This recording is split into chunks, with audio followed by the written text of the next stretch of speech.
Welcome back.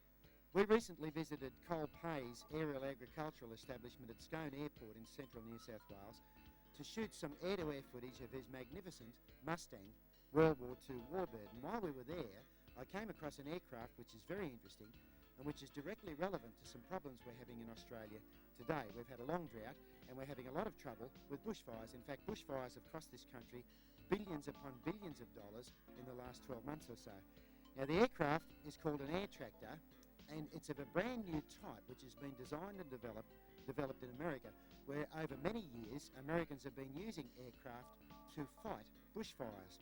This aircraft is called a SEAT, a single engine air tanker, and it has the ability to cart a huge amount of water in a very short time to the seat of a fire, and to either slow the fire down to allow ground forces to get to it and fight it, or in some cases to put the fire out.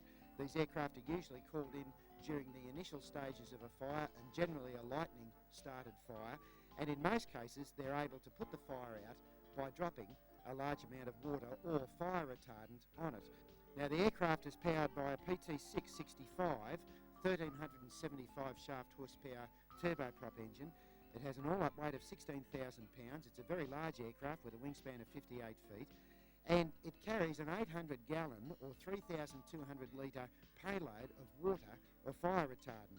It cruises at around about 150 knots depending on the power setting selected by the pilot, and has a long endurance which makes it directly relevant to the problems we have of remote fires in Australia. Now, it amazes me that the Australian authorities haven't used aircraft to fight fires in the past.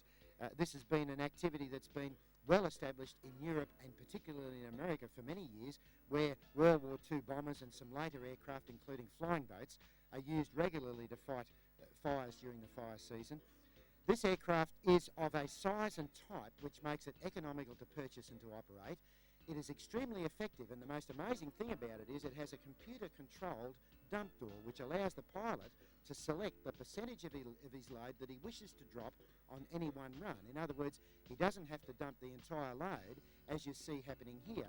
So a relatively small fire is sighted, the pilot comes in, and he can lay either a half or a third or three-quarters or a quarter of his load at will at various areas around the fire itself. So he can dump the first, say, quarter of his load on the fire. He can then lay the rest of his load in what amounts to a box around the fire, so that if it starts up again, it has nowhere to go. Now, if water is used, it's effective. Fire retardant, which is a gelling additive that's added to the water, which makes it wetter and allows it to last longer and penetrate to the seat of the fire before it turns to steam and evaporates, means that fires in Australia and the depredations of those fires can be hugely minimised by the use of these magnificent aircraft. Now, Col Paye has one there. It's certainly ready to be used and to be demonstrated, and it seems to me that Australian fire authorities and also Australian government authorities could do very well to look very closely at this brand new technology.